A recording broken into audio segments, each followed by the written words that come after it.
Bismillahirrahmanirrahim. Assalamualaikum warahmatullahi wabarakatuh dan selamat pagi.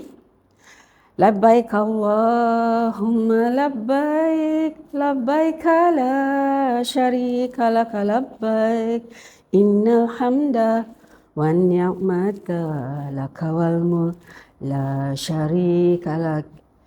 Itulah laungan talbiyah bagi jemaah yang ingin menunaikan haji yang mesti diucapkan apabila kita melaksanakan haji di Tanah Suci. Alhamdulillah, pagi ini saya akan menceritakan buku berkaitan dengan pengalaman seorang insan iaitu Prof. Muhammad Kamil Ibrahim, iaitu bukunya bertajuk Travelog Haji, Mengubah Sempadan Iman. Buku ini mempunyai 314 muka surat. Dan buku ini banyak menceritakan pengalaman Prof semasa berada di Mekah, berada di Arafah, di Muzdalifah, di Mina dan juga di Madinah. Jadi apa yang diceritakan dalam buku ini ada sesuatu yang menarik yang boleh dijadikan panduan untuk bakal haji, ya, supaya dapat gambaran apa yang akan berlaku di sana apabila kita menunaikan haji. Okey, pengalaman beliau dalam mengerjakan haji pada tahun 2006.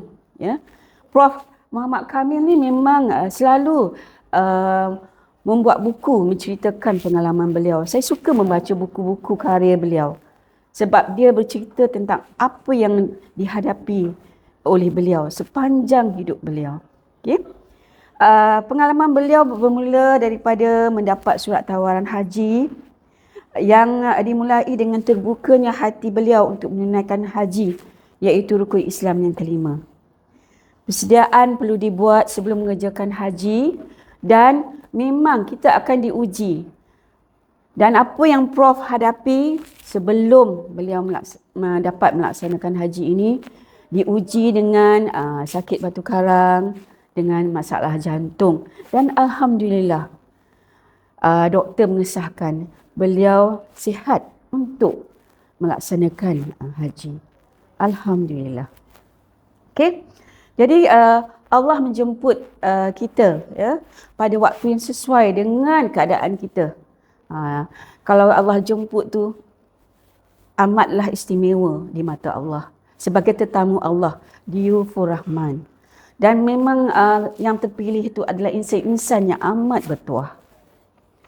Okey, ibadat haji ini mengundang manusia untuk melihat masa kisah lampau kita, berfikir sambil merenung perjalanan hidup kita, hubungan kita dengan Allah terutamanya. Prof sendiri mengakui beliau juga merasa takut, ya, mengingatkan segala dosa-dosa yang telah dilakukan. Seperti juga manusia lain, kita banyak dosa dan memang kita takut, tapi insya-Allah Allah akan bantu kita, ya. Okey. Perjalanan beliau ke Mekah, ya. Di Mekah sebelum menunaikan haji, ya, Prof alhamdulillah dapat khatam Al-Quran di sana. Dan pengalaman beliau sepanjang berada di Mekah banyak mengajar beliau tentang kesabaran, tentang sikap tolong-menolong yang perlu kita lakukan, ya. Dan alhamdulillah Prof dapat melaksanakan apa yang sepatutnya dengan sangat baik. Alhamdulillah. Okey, seterusnya bila melakukan wukuf di Arafah. Bila melakukan wukuf di Arafah, kita akan berdoa. Jadi berdoalah sebanyak mana yang boleh. InsyaAllah Allah akan tunaikan. Itu yang dihadapi oleh Prof. Banyakkan berdoa di Arafah, semasa wukuf di Arafah, ya. Dan kita semua di Malaysia pun digalakkan berdoa pada hari wukuf di Arafah. InsyaAllah Allah akan dengar permintaan kita dan insyaAllah Allah akan tunaikan. Okey, seterusnya daripada Arafah bergerak pula ke Muzdalifah, ya, bermalam di Muzdalifah, dan di sana kita akan jumpa, ya, pelbagai ragam manusia dengan keadaan yang sesak, yang memerlukan kita sabar, sifat sabar yang banyak. InsyaAllah kalau kita sabar, jaga percakapan, jaga pergaulan, kita akan dapat mengharungi segala ujian. Ya. Kemudian setelah bergerak ke Muzdalifah, akan pula bergerak ke Mina. Di Mina, kita akan ditempatkan di kemah-kemah. Sebab di Mina kita akan bergerak jauh untuk melontar di Jamrah.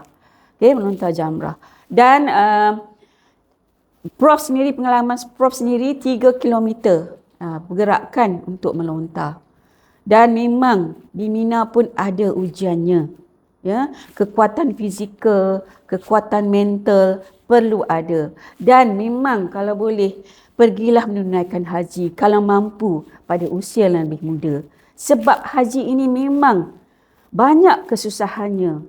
Dan hanya hati yang kuat, cekal, kesihatan yang baik, ketahanan fizikal, insya-Allah kita dapat mengharungi untuk melaksanakan haji ini. Suka untuk saya membacakan apa yang ada dalam buku ini Ada 4 cabaran utama yang perlu diatasi atau dijaga oleh jemaah haji. Pertama, mereka suka berehat. Kedua, membeli belah atau shopping. Ketiga, suka sembahyang di bilik, di surau hotel atau di masjid lain selain daripada Masjidil Haram. Dan keempat, gangguan daripada ustaz-ustaz tanpa tauliah yang suka mengganggu dengan memberi pelbagai doktrin sehingga boleh menimbulkan was-was jemaah haji yang tidak berpengetahuan. Itulah pesan salah seorang penceramah tabung haji. Malah pesan yang sama didengari daripada mereka yang lain. Jadi perlulah kita jaga-jaga bila kita berada di sana. Dan juga saya nak sebutkan juga tentang pengalaman Prof berada di Madinah. Apa yang doa Prof, iaitu beliau berdoa, Ya Allah, aku mohon keampunan daripada-Mu, aku mohon kerahmatan-Mu, aku mohon taufik hidayah-Mu, Ya Allah. Hari ini adalah hari terakhir aku di Masjid Nabi. Ya Allah, izinkanlah aku bersembahyang dan amal-amal ibadat di kawasan Raudah dengan masa yang lebih panjang berbanding pada hari-hari biasa. Ya Allah, Ya Allah, aku mohon keizinan-Mu, Ya Allah. Semasa Prof berada di Raudah. Itulah pengalaman Prof yang sedikit sebanyak pada mereka yang telah menunaikan haji dapat mengimbau kembali kenangan semasa berada di Mekah, di Arafah, di Muzdalifah, di Mina dan juga di Madinah. Pengalaman seumur hidup yang bukan senang nak dapat.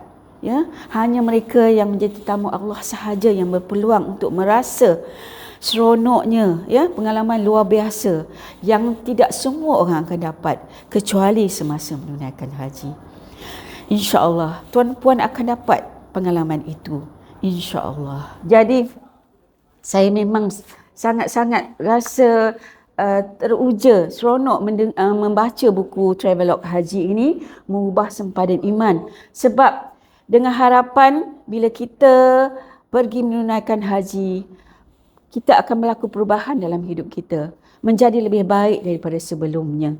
Dan saya sendiri pun amat bersyukur kerana dapat mengerjakan haji pada tahun 2022 dan banyak pengalaman yang saya dapat seperti mana Prof dapat. Yang mungkin tak pernah kita dapat di sini, tapi kita dapat di sana.